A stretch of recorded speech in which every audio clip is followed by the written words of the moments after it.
Hi everyone, कैसे हो आप सभी लोग। आई होप आप लोग अच्छे होंगे। मैं हूं राहुल जेसवाल एंड स्वागत करता हूं आप सभी का एक बार फिर हमारे यूट्यूब चैनल JR ट्यूटोरियल्स में। फ्रेंड्स, आज अगेन आपके सामने मैथ्स का एक मोस्ट इंपॉर्टेंट वीडियो लेकर आ गया हूं, जिसमें हम पढ़ने वाले हमारे 9th स्टैंडर्ड ज्योमेट्री यानी कि मैथ्स का पार्ट 2 जो होता है ज्योमेट्री, इसका जो चैप्टर नंबर 3 ट्रायंगल्स हमारा काफी दिनों से चल रहा है, इसका आज आपके लिए लेक्चर नंबर 8 लेकर आ गए हैं। दोस्तों, आपको पता है काफी बड़ा चैप्टर है, तो नॉर्मली 1 से 2 और लेक्चर लगेंगे एंड आपका जो चैप्टर है जल्द से जल्द हम खत्म करने की कोशिश करेंगे। फिर आपका हम अलजेब्रा पे जाएंगे, जिसमें हम चैप्टर नंबर 3 स्टार्ट करेंगे। लेकिन इसके पहले आज जो हमारा लेक्चर नंबर 8 है, इसमें हम लोग को बहुत ही इंपॉर्टेंट चीजों के बारे में पढ़ना है। तो ये आपको मैं बता दूं कि हम क्या क्या पढ़ने वाले हैं। तो बेसिकली जो इसके पहले जो लेक्चर था, इसमें हमने प्रैक्टिस से 3.3 कंप्लीट कर लिया था। आज जो हम लोग पढ़ने जा रहे हैं लेक्चर नंबर 8 हमारा जो है, इसमें हम लोग को पढ़ना है कुछ थियरम्स। लेकिन थ्योरम्स को मैं आपको पूरा सॉल्व नहीं कराने वाला। थ्योरम के कुछ मैं पहले सबसे पहले आपको डायग्राम बताऊंगा कि थ्योरम क्या है वो बताऊंगा, एंड इसमें हमें क्या दिया होता है तो क्या हमें लिखना होता है, यानी कि कुछ गिवन अगर देता है तो उसके हिसाब से हमें क्या प्रूफ होता है एंड वो कंसीडर करके हमें फॉर्मूला जो है बनाना है। यहाँ पे मैं आपको वो चीज बताऊंगा। तो क्या क्या हम लोग पढ़ने वाले हैं, तो परपेंडिकुलर बाइसेक्टर थ्योरम हम पढ़ने वाले हैं। दोनों ही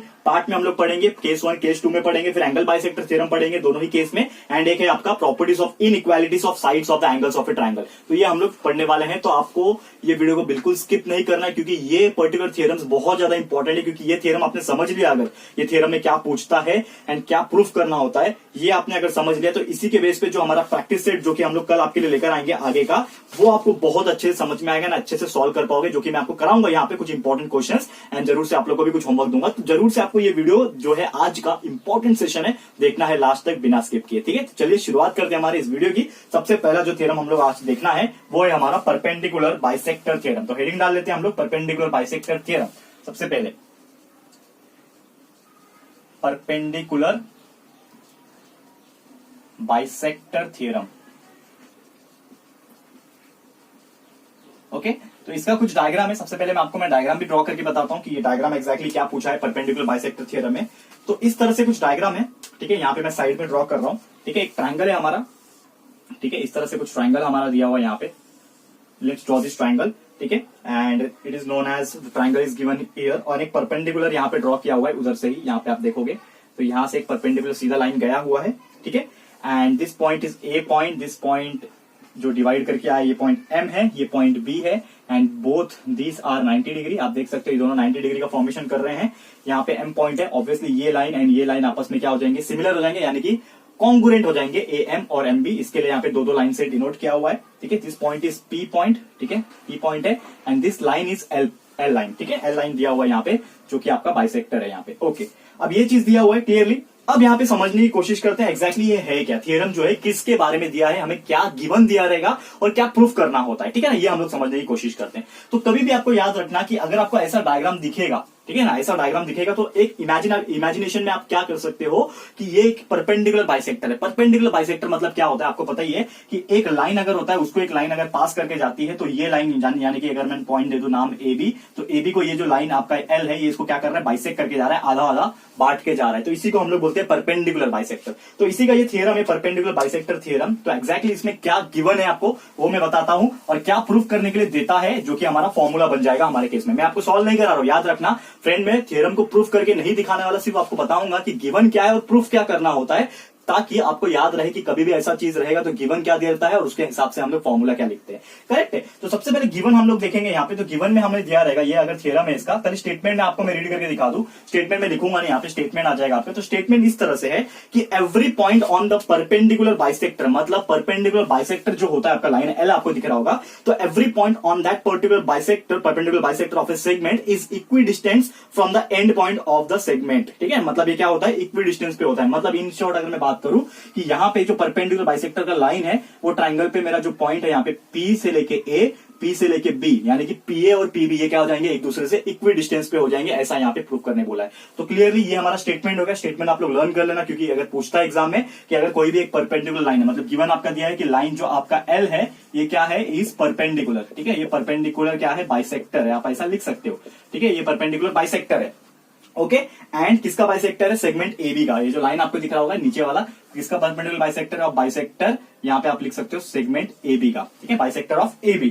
ओके, एंड ये केस में क्या होता है कि कभी भी अगर एक ऐसा लाइन जो होता है वो ट्रायंगल के मिडिल पॉइंट से क्रॉस होते होते और उसके अपोजिट लाइन को बाइसेक्ट करके जाता है, तो ये केस में हमारा जो फॉर्मूला बनता है, यानी कि जो प्रूफ हमें करना होता है, और जो फॉर्मूला है हमारा ये जो बनता है, इस केस में हम लोग क्या बोलेंगे, पीए जो रहेगा वो पीबी से इक्वल हो जाएगा। ठीक है, यही चीज हमारा मेन है यहाँ पे, यानी यही चीज को हम लोग को पढ़ना था कि ये केस में जब भी कोई भी परपेंडिकुलर बाइसेक्टर ऐसे बाइसेक्ट करके जाता है ऐसे टाइप के फिगर के अंदर, तो आपका एक चीज तो हमें पता ही होता है कि ये एम और एमबी जो है इक्वी डिस्टेंस पे है, तो परपेंडिकुलर बाइसेक्ट करके जा रहा है, तो ये केस में क्या हो जाएगा, हमारा जो भी परपेंडिकुलर बाइसेक्टर पे पॉइंट है यानी कि पी पॉइंट और जो उसके इक्वी डिस्टेंस पे पॉइंट है ट्रायंगल में ए और बी, ये क्या हो जाएंगे, इक्वल डिस्टेंस पे हो जाएंगे, यानी कि पीए जो है पीए जो है पीबी से क्या हो जाएगा, इक्वल हो जाएगा। ठीक है, तो क्लियर है। तो मुझे लगता है कि आप लोग को ये चीज समझ में आ गया रहेगा। इसमें क्या पूछा था हमें कि कभी भी लाइन परपेंडिकुलर अगर होता है, that is every point on the perpendicular bisector of A segment is equi distance from the end point of that segment. तो सेगमेंट का जो एंड पॉइंट है, हमारा जो सेगमेंट है एबी, उसके एंड पॉइंट से क्या होता है, वो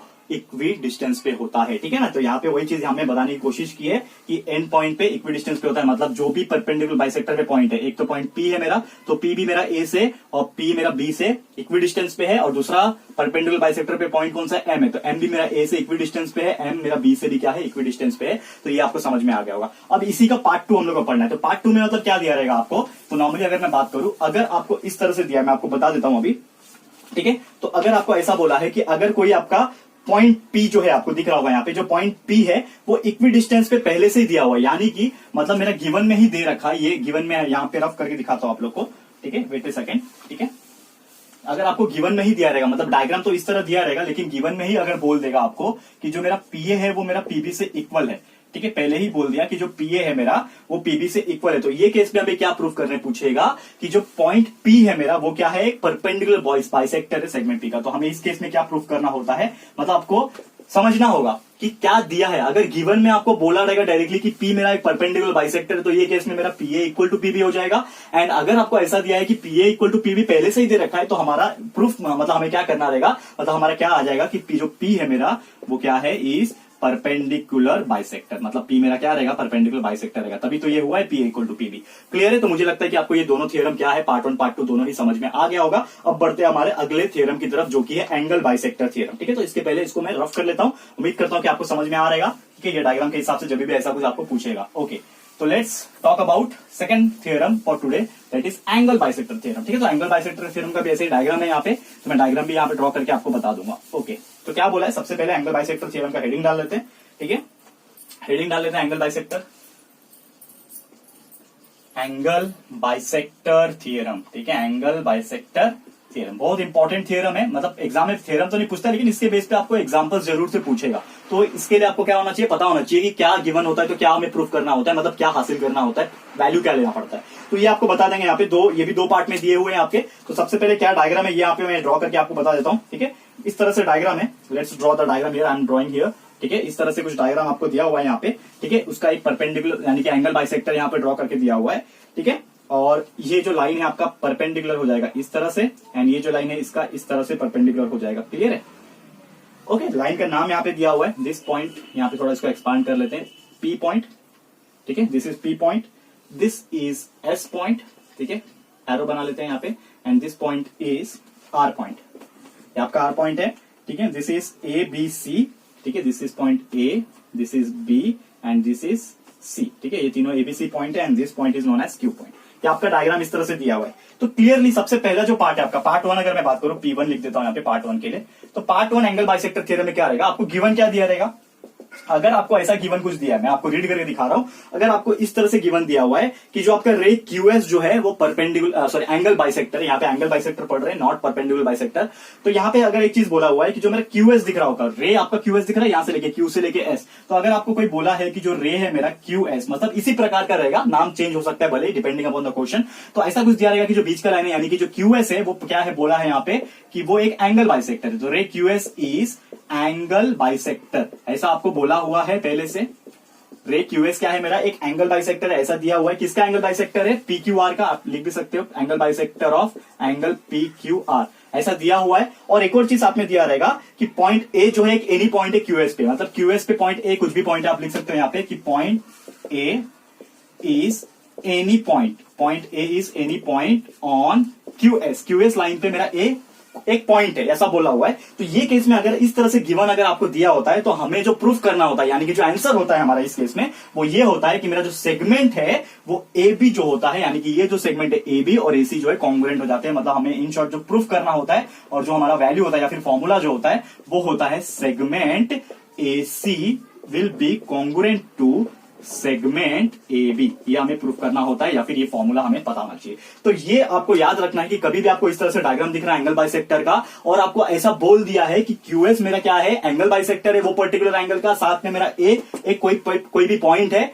किस पे, वो एंगल बाइसेक्टर के लाइन पे, तो हमेशा याद रखना कि उसके साथ में जो भी आपका लाइन सेगमेंट बनेगा मतलब ए बी और ए सी जो बनेगा वो हमेशा कॉन्ग्रुएंट होगा। मतलब ये होगा that is segment A C is congruent to segment A B. Clear है? तो ये हमारा पहला पार्ट है। अगर आपको ऐसा गिवन दिया रहेगा तो आपको ऐसा लिखना है। क्लियर है? तो उम्मीद करता हूं कि आपको समझ में आ गया रहेगा। अब इसी का पार्ट 2 भी है, ये भी हम समझने की कोशिश करते हैं। ठीक है, सेम इसी का उल्टा होगा पार्ट 2, कन्वर्ट जिसको बोलते हैं हम लोग, वैसे ही होता है। तो इसको भी मैं आपके लिए बता दूंगा, कोई प्रॉब्लम नहीं है। ठीक है, दैट इज पार्ट 2। पार्ट 2 भी बता देता हूं एंगल बाइसेक्टर के केस में पार्ट 2 क्या है। ओके, हेडिंग डाल लेते हैं पार्ट 2, इसका एंगल बाइसेक्टर का ही चल रहा है। तो ऐसे ही डायग्राम आपको दिया हुआ है। तो लेकिन आपको गिवन अगर दिया रहता है कि ए जो मेरा कोई पॉइंट है, मतलब गिवन में यहाँ पे लिख के दिखाऊं कि अगर आपको कोई पूछता है कि जो मेरा ए है कोई भी एक पॉइंट है interior of the angle P Q R, तो पी क्यू आर के इंटीरियर में ए मेरा कोई भी पॉइंट है, तो लेट्स राइट डाउन कि ए मेरा is any point, A is any point on interior. ठीक है, अंदर की तरफ है interior of angle P Q R, P Q R के अंदर की तरफ मेरा ए कोई भी पॉइंट है। एंड साथ में बोला है कि जो मेरा जो सेगमेंट एसी है वो परपेंडिकुलर है क्यू आर से। ठीक है ना, आप देखोगे यहाँ पे कि जो एसी है, ये जो लाइन दिख रहा है आपको एसी, अगर स्ट्रेट बनाने की कोशिश करूं, एसी मेरा क्या है यहाँ पे परपेंडिकुलर हो गया ना क्यू आर से। तो अगर आपको बोला हुआ है कि जो मेरा सेगमेंट एसी है वो परपेंडिकुलर है क्यू आर से, और साथ में बोला है जो ए बी है वो परपेंडिकुलर है पी क्यू से, ऐसा भी बोल दिया है आपको, मतलब जो भी आपका सेगमेंट नजर आ रहा है वो परपेंडिकुलर है उसके पर्टिकुलर पॉइंट से, मतलब ये पी क्यू से परपेंडिकुलर है, ऐसा आपको बोल दिया है। और एक और चीज बोल दिया है कि जो सेगमेंट ए बी है और सेगमेंट ए सी जो है ये दोनों भी कॉन्ग्रुएंट है, यानी कि इक्वल है। अगर ऐसा आपको बोला हुआ है तो आपको क्या प्रूफ करना होता है या फिर क्या आपको डायरेक्टली आंसर लिखना होता है कि आपका जो क्यू ए रहेगा वो एक बाइसेक्टर रहेगा, मतलब जो आपका एक लाइन रहेगा बीच का क्यू ए या फिर क्यू एस बोल लो, वो बाइसेक्टर रहेगा। तो इन शॉर्ट आप क्या लिखोगे, Q A is angle bisector of angle P Q R. Correct है, मतलब आपको उल्टा यहां पे किया। आपने पहले केस में क्या था, पहले केस में आपको बोला था कि क्यूए जो है या फिर क्यूएस जो है मेरा एक बाइसेक्टर है, उसके हिसाब से आपने प्रूफ किया था कि एसी जो है एबी के बराबर रहता है। अब यहाँ पे उल्टा में क्या दिया हुआ है इस पार्ट 2 में कि आपको ये सब चीज दिया हुआ है कि एसी है एबी से बराबर है, एबी और पीक्यू परपेंडिकुलर है, एसी और क्यूआर परपेंडिकुलर है, तो क्या होगा, तो आपका क्यूए जो है वो बाइसेक्टर होगा 100% श्योर। इससे आपको ये चीज पता चल गया। तो उम्मीद करता हूं कि आपको ये चीज समझ में आ गया होगा। और एक लास्ट थ्योरम जो है वो भी आपको करा देंगे, आज का लेक्चर को स्टॉप करेंगे। उम्मीद करता हूं ठीक है समझ में आ रहा होगा आपको कि किस तरह से हमने प्रूफ नहीं करके दिखा रहा हूं, लेकिन आपको बता रहा हूं कि क्या आपका आंसर आएगा डायरेक्टली। ठीक है, क्लियर है? तो ये आपको याद रखना है, मेमोराइज करके रखना है, क्योंकि यही चीज आपको एग्जांपल्स जो आप सॉल्व करोगे, क्योंकि मेन तो है एग्जांपल्स हमारा, ठीक है ना, प्रैक्टिस सेट जो है या फिर सॉल्व एग्जांपल्स है उसको सॉल्व करना है, तो वो आप सीख लोगे तो ये कुछ भी नहीं है उसके सामने। ओके, अब डायरेक्टली बात कर लेते हैं हमारा थर्ड थ्योरम जो कि आज के दिन हम लोग पढ़ने वाले हैं, जिसका नाम है यहाँ पे इनइक्वालिटी वाला। तो हम लोग कर लेते हैं फटाफट, इसको रफ कर लेते हैं। ओके,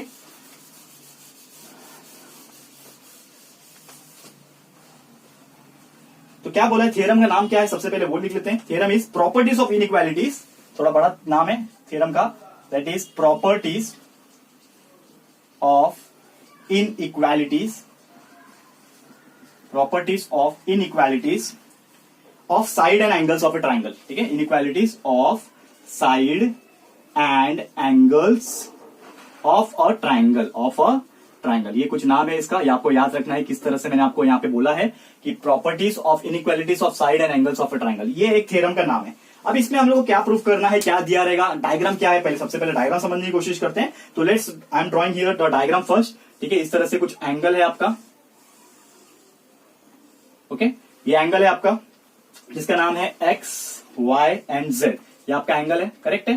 ठीक है, अब ये एंगल में क्या दिया हुआ है कि मेरा जो एक्स वाई का जो डिस्टेंस है और मेरा जो एक्स जेड का डिस्टेंस है, ये दोनों अलग अलग है। आप देख सकते हो यहाँ पे मैंने 2 लाइन से रिप्रेजेंट किया, यहाँ पे 3 लाइन से, इसका मतलब मेरा दोनों डिस्टेंस, दोनों लेंथ अलग अलग है। यहाँ पे ये चीज बोला हुआ है क्लियरली। और एक लाइन है जो कि आपका मीडियन फॉलो करता है। ठीक है ना, यहाँ पे मैं ड्रॉ कर लेता हूँ मीडियन की तरह से। ठीक है, जैसा कि दिख रहा होगा, और ये जो पॉइंट है इसका नाम पी दे देता हूँ। ये जो पॉइंट है इसका नाम है पी, करेक्ट है। ये चीज आपको समझ में आएगा। This is the figure. आपको थ्योरम ये पूछा रहेगा, स्टेटमेंट क्या है, थ्योरम का नाम तो यही है कि properties of inequalities of side and angles of a triangle. लेकिन थ्योरम आपको ये पूछा है कि if two sides of a triangle are unequal, मतलब अगर आपको एक ऐसा ट्रायंगल दिया रहेगा जिसमें दो साइड क्या है, अनइक्वल बोला है पहले से। क्या बोला है देखो यहाँ पे कि एक्स वाई एक साइड है, दूसरा एक्स जेड एक साइड है, ये दोनों अनइक्वल है क्योंकि ये अलग है, ये अलग लेंथ है, देख के भी लग रहा है और ये डायग्राम से रिप्रेजेंट भी किया लाइन से, 2 लाइन 3 लाइन, इसका मतलब अनइक्वल है। तो कभी भी आपको अगर ऐसा दिया होता है कि दो side of a triangle is unequal then the angle opposite to the greater side, मतलब ग्रेटर साइड कौन सा यहाँ पे दिख रहा होगा, ये बड़ा साइड है, तो angle opposite to the greater side यानी कि मेरा कौन सा वाला, ये वाला, ठीक है ना। Angle opposite to greater side is always greater than the angle opposite to the smaller side, मतलब इन शॉर्ट कि आपका जो एंगल y होगा वो बड़ा होगा एंगल z से, ऐसा हमें यहाँ पे प्रूफ करना है और ऐसा ही प्रूफ होता है क्लियरली कभी भी। किस केस में, अगर कोई भी ट्रायंगल में दो साइड अनइक्वल लेंथ में होगा और एक साइड बड़ा होगा दूसरे साइड से। तो मतलब क्या बोल दिया हमें, थ्योरम तो आपको समझ में आ गया कि किस तरह से होगा, लेकिन क्या गिवन दिया रहेगा और क्या प्रूफ करना यहाँ पे मैं आपको बताता हूँ। तो गिवन में क्या दिया रहेगा आपको डायरेक्टली, यहाँ पे मैं गिवन लिख के दिखाता हूँ कि गिवन में आपको बोला रहेगा कि अगर ये ट्रायंगल है आपका, समझ लो ये ट्रायंगल है आपका XYZ, ठीक है। तो ये ट्रायंगल जो है आपका XYZ, इसमें अगर क्लियरली बोला रहेगा कोई भी एक side is greater than the other side, मतलब दो साइड अलग अलग है, यानी कि मेरा जो साइड है यहाँ पे, लेट सपोज मैं लिखता हूँ यहाँ पे कि साइड जो है मेरा XZ, ठीक है। तो साइड XZ है मेरा, ये क्लियरली आपको दिख रहा है कि ये बड़ा है उससे, देख के आप बता सकते हो कि साइड XZ जो है मेरा XY से बड़ा है। तो अगर ऐसा होता है कि साइड XZ आपका बड़ा है साइड XY से, मतलब कोई भी एक साइड दूसरे साइड से बड़ा है, तो उस केस में जो हमारा वैल्यू आता है, यानी कि जो प्रूफ होगा हमारा, वो क्या आएगा यहाँ पे, क्या आएगा यहाँ पे, that is my angle opposite to that particular greater side. तो ग्रेटर साइड ये है, उसका अपोजिट में ये साइड, ये एंगल है, इसका मतलब मेरा जो एंगल है XYZ, मतलब ये वाला एंगल मेरा XYZ, ये हमेशा क्या रहेगा, बड़ा रहेगा। किससे बड़ा रहेगा, जो angle opposite to the smaller side. Smaller side कौन सा है मेरा, ये स्मॉलर साइड है, इसके अपोजिट में एंगल कौन सा है, Z है, इसका मतलब XZY, मतलब एंगल XZY। तो क्लियरली ये चीज हमें क्या पता चल गया कि जब भी हमारा कोई भी पर्टिकुलर साइड अगर दूसरे साइड से बड़ा होता है,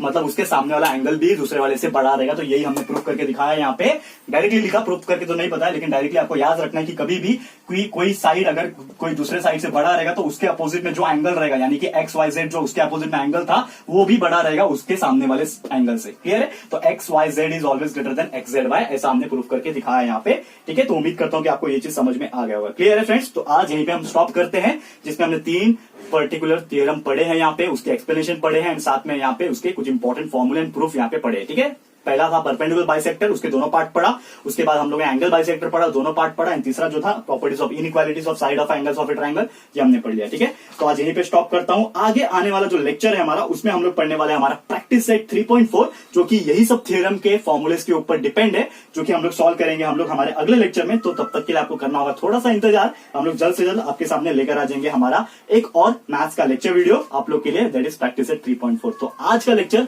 आपको कैसा लगा है प्लीज हमें कमेंट करके बताइएगा। अगर ये वीडियो आपको अच्छा लगा है फ्रेंड्स, तो प्लीज वीडियो को लाइक कीजिएगा, शेयर कीजिएगा अपने सारे फ्रेंड्स लोग के साथ। दोस्तों शेयर करने की काफी ज्यादा जरूरत है, रिलेटिव्स को शेयर करो, हर एक फ्रेंड को शेयर करो, इनवाइट करो हमारे चैनल पे आके हमारे लेक्चर्स को देखिए। अगर पसंद आ रहा है तो अपने आप वो लोग सब्सक्राइब करेंगे, ठीक है फ्रेंड्स। तो जैसा कि आपको मैंने बोला कि आपको बस करना है वीडियो को ज्यादा से ज्यादा लाइक, शेयर, एंड अगर आपने अभी तक इस चैनल को सब्सक्राइब नहीं किया है तो प्लीज हमारे इस चैनल को सब्सक्राइब भी कर देना, साथ में बेल आइकन को प्रेस कर देना, ताकि जब भी हम लोग वीडियो लेकर आएंगे आप लोग को नोटिफिकेशन मिलती रहेगी, ठीक है फ्रेंड्स। तो मिलते हैं हमारे अगले वीडियो में।